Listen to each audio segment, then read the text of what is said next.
태국과 우리나라를 비교했을 때 태국 생활의 장점 3개랑 단점 3개를 말씀드리려고 해요. 그런데 이 기준도 지극히 제 개인적인 기준, 거기에다가 제 주변에서 들은 이야기들을 종합적으로 말씀드리는 거니까 참고 정도만 해주시면 좋을 것 같습니다. 일단 첫 번째는 주거 환경인데요.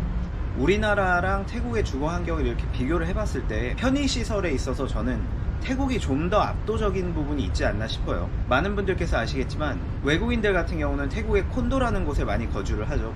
콘도가 이제 우리나라의 아파트 같은 개념이면서 조금 다른데 거의 한 30층 정도 되는 빌딩에 방 하나 혹은 방 2개 이렇게 있는 곳들이 많고, 수영장, 헬스장, 사우나 이런 편의시설들이 같이 있는 곳이거든요. 이런 데가 보통 뭐 방콕을 기준으로 봤을 때 뭐 중심지냐 외곽이냐에 따라 월세는 다 다르겠지만 기본적으로 보증금이 2달치고요. 우리나라처럼 보증금이 굉장히 크지 않습니다. 태국은 2달치밖에 안 돼요. 보통 1년 계약을 기준으로 했을 때. 그리고 월세가 보통 BTS나 MRT가 딸린 곳을 기준으로 봤을 때 괜찮은 곳도 한 5, 60만 원을 안 넘어가는 경우가 많습니다. 물론 어떤 분들은 뭐 2, 300만 원짜리 사시는 분들도 계시지만 일반적으로 우리가 살 때 한 5, 60만 원 정도? 15,000밭 내외 정도면 괜찮은 콘도 얻을 수 있거든요. 제가 지금 머무는 곳도 15,000밭 정도 되는데 50만원대죠. 근데 굉장히 만족스럽습니다. BTS가 붙어 있고요. 옆에 야시장이 있고요. 바로 앞에 또 쇼핑몰이 있고요. 물가는 굉장히 저렴하고요.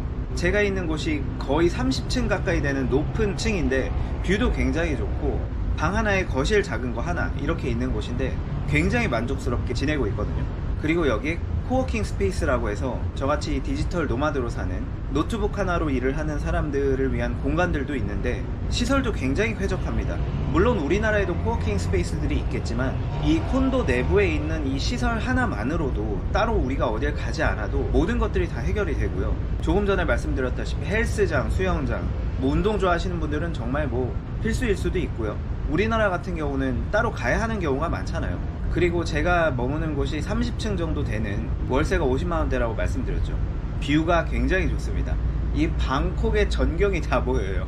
그리고 고개를 조금 더 내밀면 짜오프라야 강까지 볼 수 있는, 우리나라로 치면 약간 부분적인 한강 뷰 정도가 될 수 있는데 어쨌든 우리나라에서는 쉽게 요 정도의 삶을 누리기는 어렵지 않을까, 이 정도의 돈으로는. 그런데 보증금 2달치니까 기껏 해봐야 100만원 밖에 안 되거든요.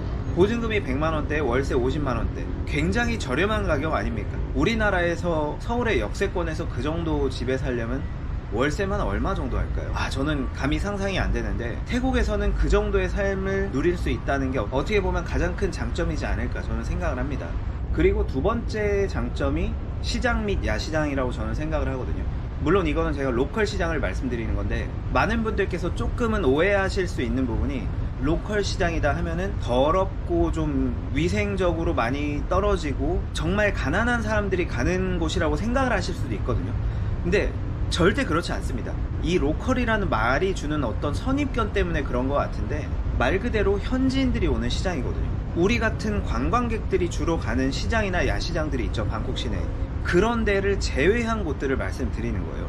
즉 동네 사람들이 많이 오는 곳들이기 때문에 음식 맛이 없을 수가 없고요. 가격이 높을 수가 없습니다. 그런데 사람들은 항상 바글바글 해요.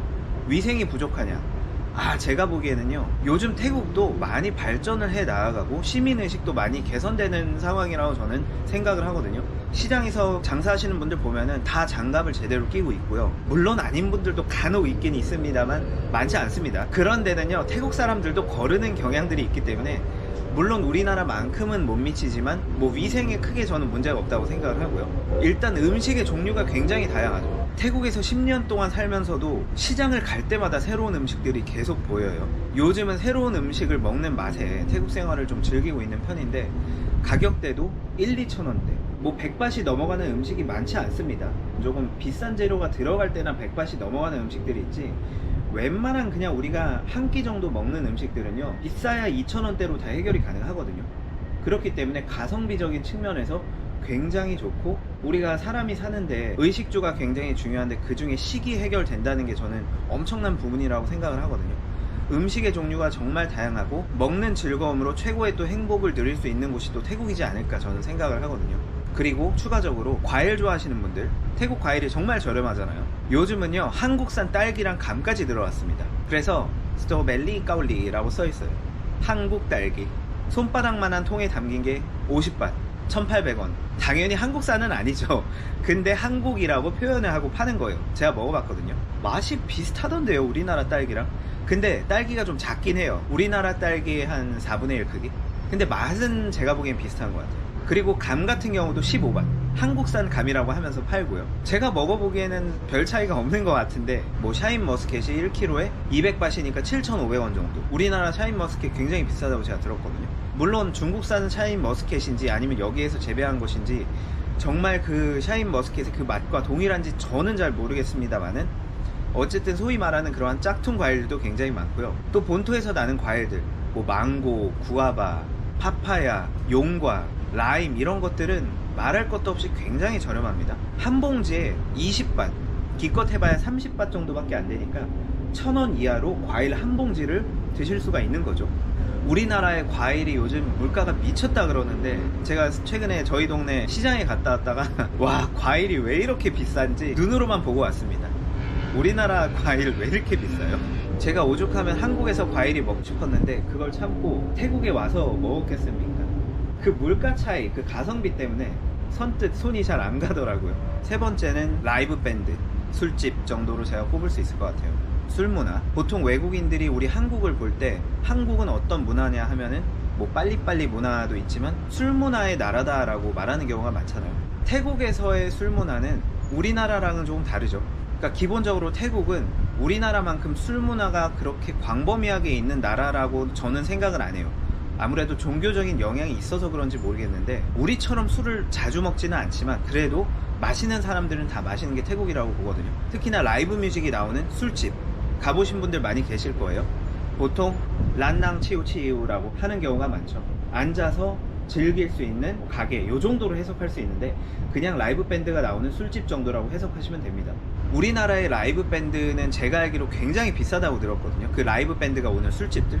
저는 가보진 않았는데 태국 같은 경우는요, 그냥 일반 술집이라고 보시면 되고, 술집의 안주 같은 경우가 뭐 5,000원에서 7,000원 정도, 150밭에서 뭐 비싸면 200밭, 그 정도 단가로 보시면 되고, 술 같은 경우도요 종류가 굉장히 많은데, 뭐 태국 사람들이 많이 먹는 생쏨이나 블렌드 성펫, 하, 홍텅 이 정도를 봤을 때 큰 병 하나에 400에서 500밭 정도 합니다. 750ml가 2만원도 채 안 되는 돈이에요. 그러면 한 15,000원 정도라고 보시면 됩니다. 이만한 게 한 35도 정도 되는 술이.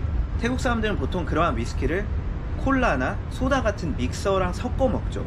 그걸 혼자 먹진 않고 여럿이서 먹기 때문에. 물론 그 중에서 탑 오브 탑은 리젠시라고 말씀드려야겠지만, 리젠시 드셔보신 분들 계실 거예요. 우리 한국 분들이 태국에서 가장 좋아하는 술 리젠시. 저 같은 경우는 보통 콜라를 타 먹긴 하는데, 리젠시는 다른 위스키보다 가격이 한 2배 정도 비싸긴 합니다. 어떤 곳은 3배 정도 비싼 것도 봤어요. 리젠시는 또 브랜디이기 때문에 위스키랑 좀 다르고 맛도 좀 다른 것 같아요. 도수도 38도고 제가 좀 많이 먹어봐서 좀 잘 아는데, 먹으면 훅 가는 술이 있거든요.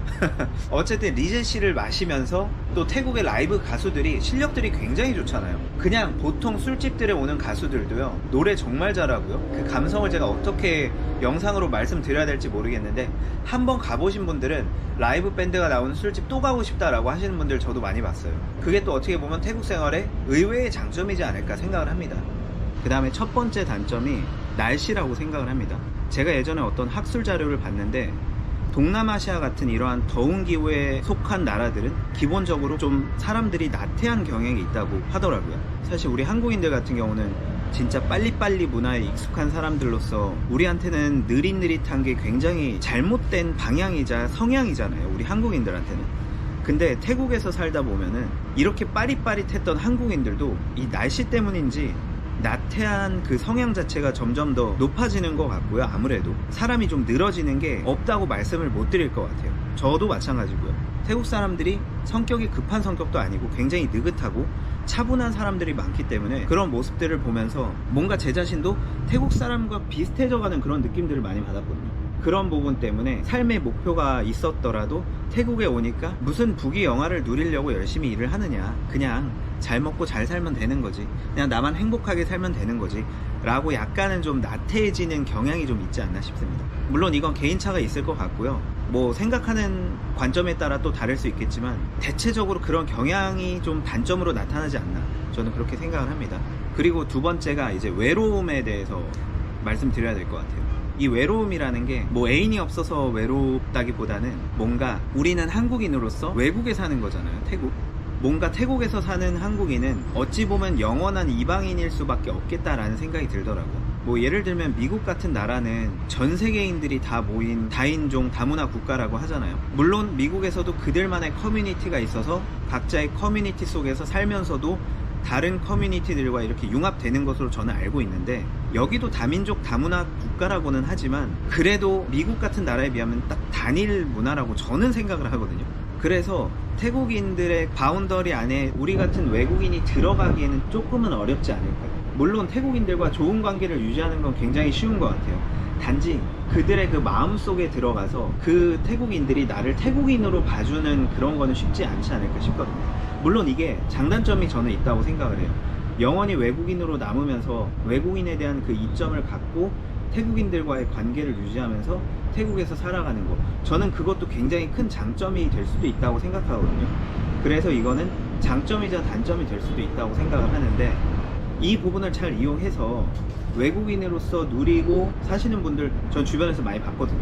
그런 분들의 특징을 보면 태국어를 또 굉장히 잘하시더라고요. 제 태국어는 비교가 안 될 정도로 굉장히 잘하시는 분들이고, 태국인들의 그 마음을 읽는 능력이 너무 뛰어난 분들이 있더라고요. 그럼 이러한 이방인으로서의 그 외로움을 잘 이용하시는 분은 장점이 될 수 있고, 이방인으로서 외로움을 느끼시는 분들한테는 좀 단점이 될 수 있겠죠. 그리고 마지막이 아마 가장 중요한 그리고 극복하기 어려운 단점이지 않을까 싶은데, 아무래도 직업이지 않을까 싶어요. 우리가 한국인으로서 태국에서 소득 활동을 할 수 있는 그 범위 자체가 굉장히 좁기 때문에, 그리고 업종에 대한 제한도 많고, 현실적으로 우리가 태국에서 돈을 벌기가 쉽지 않잖아요. 뭐 진짜 여기서 교민 2세로 태어나서 태국어를 진짜 원어민처럼 하고 그러시는 분들은 뭐 태국에서 천하무적이겠지만, 대부분 우리 같은 사람들은 성인이 된 이후에 태국에 와서 돈을 어떻게 벌면서 먹고 살까가 가장 큰 문제이니까. 그래서 제가 주변에 대체적으로 태국에서 살고 있는 분들을 보면 온라인으로 일하시는 분들이 많고요. 우리가 본국에서 벌어들이는 소득으로 생활하기가 굉장히 이제 윤택하기 때문에 그렇게 사시는 분들이 많은 것 같은데, 만약에 태국에서 우리가 취업을 하려면 기본적으로 아시다시피 태국어를 잘하시는 분이거나 아니면 태국에 대한 경험이 많으신 분들 정도가 되겠죠. 만약에 그 부분이 없으면 더 많이 제한되지 않나 싶은데, 한국에서 수익이 있으신 분들은 뭐 태국 생활이 정말 천국 같으실 수 있겠지만 태국에서 벌어야 되는 입장에서는 정말 쉽지 않은 것 같거든요. 그렇다고 우리 한국인들이 태국인처럼 일을 할 수는 없잖아요. 시급 50바 받고 시급 1,900원 막 월급 50만원 60만원짜리 받고 일을 할 수도 없는 노릇이고, 그런 부분들이 가장 큰 걸림돌이지 않을까 싶습니다. 제가 예전에 얘기를 들었는데, 일본 사람들 같은 경우는 여기 일본 사람들이 우리 한국인에 비해 10배 정도 된다고 들었거든요. 거의 20만 명 정도 된다고 들었는데, 태국 거주하는 일본인이. 그리고 일본 같은 경우는 태국에 진출한 기업들이 워낙 많고, 사실상은 뭐 일본의 많은 것들이 태국을 장악하고 있기 때문에 특별한 능력이 없어도 태국 취업이 굉장히 쉽다고 들었거든요. 아무래도 우리 한국인들에 비하면은 그 일본 사람들은 정말 태국에서 살기는 엄청 편한 것 같긴 해요. 그래서 그런 부분들이 어떻게 보면 조금 단점으로 작용할 수도 있는데, 그렇지만 태국에서의 그 한류, 저는 그 일본을 뛰어넘었다고 생각하거든요. 그 한류, K 컨텐츠 같은 경우는. 그렇기 때문에 어떤 그러한 것들을 이용해서 태국에서 또 새로운 일을 찾는 분들이면은 여기서 또 일본 사람들보다 더 먹고 살 기회들이 많지 않을까라는, 확실치는 않지만 희망을 가져볼 만한 생각도 하게 되더라고요. 아무튼 이 직업이라는 거는 정말 태국에서 우리 한국인이 받기 좀 어려운데, 그렇다고 길을 찾아보면 없진 않지 않을까라는 또 생각도 들고요. 물론 우리가 어떤 상황에 처했느냐에 따라 다 다르겠지만, 이 태국 생활의 장단점 3가지씩 제 경험을 바탕으로 개인적인 의견을 말씀드린 거니까 참고 정도만 해주시고요. 혹시 다른 의견 있으시거나 또 다른 장단점 생각나시는 거 있으시면 댓글로 알려주시면 감사드리겠습니다. 오늘 영상 봐주셔서 감사합니다.